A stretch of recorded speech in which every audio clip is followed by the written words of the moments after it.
Normally, I'm not one to speculate too much when it comes to PC hardware. I'd rather get the stuff and test it out and see what it can and can't do and things like that. But I want to try to get ahead of it because it feels kind of scammy to me. And I don't know if it's a scam. It seems like it's a scam. And I'll get to why here in a second. For now, let's get to the details of HUDIMMS and what that really is.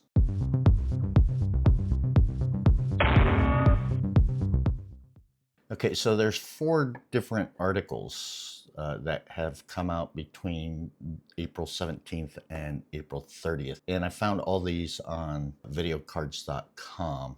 I think Tom's Hardware covered some of it as well. None of the bigger channels in the tech space seem to be covering it all that much, and I don't think anybody's really talking about it being a potential scam kind of thing. And so the first article on the 17th of April says, ASRock says new 1x32-bit DDR5 HUDIMM support could lower memory prices on Intel boards. So just to be clear, right now at this point, it's not even talking about AMD boards, it's just Intel boards. And it's the 600, 700, and 800 series motherboards. And this picture is showing the ASRock H610M Combo 2 board. Right here it says, ASRock says its Intel 600, 700, and 800 series motherboards now support a new DDR5 module type that the company calls HUDIMM. The new memory uses a single 32-bit subchannel instead of the usual two 32-bit subchannels found on your standard DDR5 desktop modules. In other words, the UDIMMs and the CUDIMMs as well. So ASRock also says its desk mini systems will support the same idea in HSODIMM form. So they're looking at laptop modules as well. And it further states here, regular DDR5 UDIMM modules split the stick into 2 independent 32-bit subchannels, which is part of the standard DDR5 design. ASRock's HUDIMM reduces that to one 32-bit subchannel, or 1x32-bit. Teamgroup, which manufactures RAM and SSDs, which ASRock named as a partner for the project, says this can cut the number of chips on the module in half, which is the cost-saving angle behind the format. It further states that ASRock says standard DDR5 with its 2x32-bit layout is better suited to high-capacity single module designs, while the new 1x32-bit approach is aimed at cheaper modules and entry-level systems. The company also claims mixed memory combinations may help performance in some cases. On its H610M Combo 2 board, ASRock says an 8GB 1x32-bit module paired with a 16GB 2x32-bit module delivered more bandwidth than a single 24GB 2x32-bit module. That means one stick though, not 2 sticks, whereas the other one is using 2 sticks. That result came from ASRock's own example, and the company has not shared a wider set of test data yet. And obviously it doesn't state what they tested it on and how they tested it. So a lot of caveats there. In ASRock's release, Intel Vice President Robert Halleck said support for lower cost DDR5 modules can help keep desktop platforms accessible as memory prices rise. ASRock says support is available on its Intel DDR5 motherboard stack through BIOS updates, and that it is working with memory makers to bring more one sub channel modules to market. All right, so that's on the 17th. And then on the 18th of April, the day after, Asus states that they plan to support the HUDIMM system. Following ASRock's announcement of DDR5 one sub-channel HUDIMM support on Intel 600, 700, and 800 series motherboards, an Asus ROG motherboard engineer has now shown the same concept working on an ROG Maximus Z890 Apex board. The post came from Bing Lin, a member of Asus ROG motherboard R&D team. According to the post, the demo included 2 modified 24GB DDR5 modules, limited to a single subchannel. And it made the system report 24 gigs total instead of 48 gigs. Lin also showed a Teamgroup module described as an 8 gig one subchannel stick booting on the same Z890 Apex platform. The post says Lin had previously tested a similar idea by masking part of a module and disabling half the channels in BIOS, but this time he was able to show what appears to be a purpose-built DIMM. It further goes on to say two things stand out here.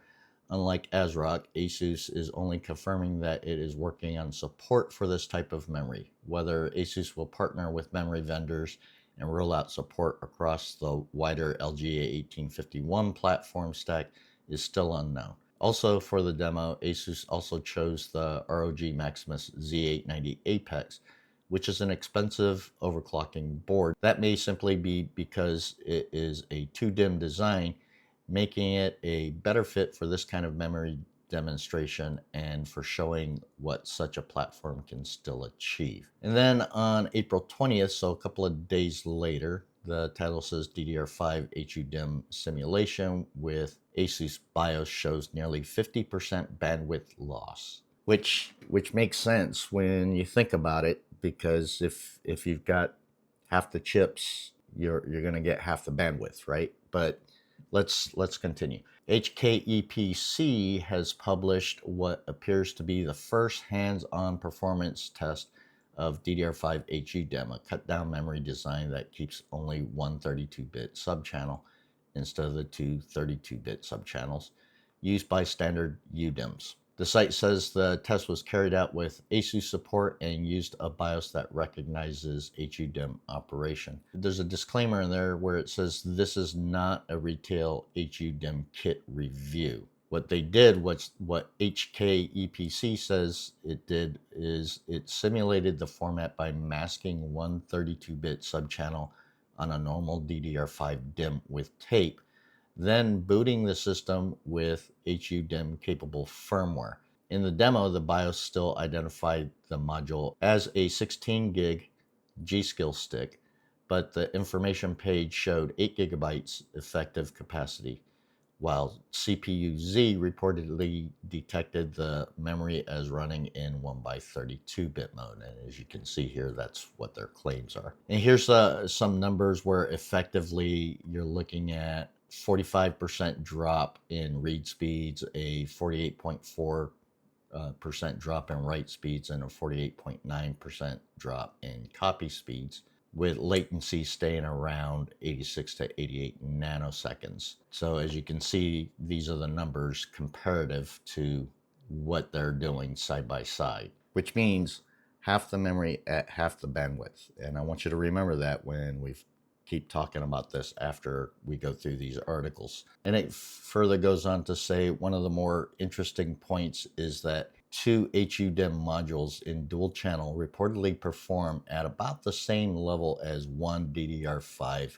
DIMM. HKEPC's data showed the 16 1x32-bit dual channel setup at roughly 58.9 gigabytes read, which is almost identical to the 16 2x32-bit single channel result from one unmodified, which is no surprise. I've tested in the past single channel versus dual channel on DDR5s, and there's not really a whole lot of difference there. Then on April 30th, 10 days after that test was run, Gigabyte joins Asus and ASRock with HUDIMM memory support on Intel platforms, including 600 series motherboards. And it says here, Gigabyte has released a BIOS, yada, yada, yada. And Gigabyte says the new BIOS enables automatic detection and initialization of HUDIMM modules. Users do not need to change additional settings after updating the BIOS. The company also confirms support for mixed configurations. For example, users compare an 8 gig HUDIMM module with a 16 gig standard HUDIMM to create 24 gig configuration, which was already talked about by both Asus and ASRock.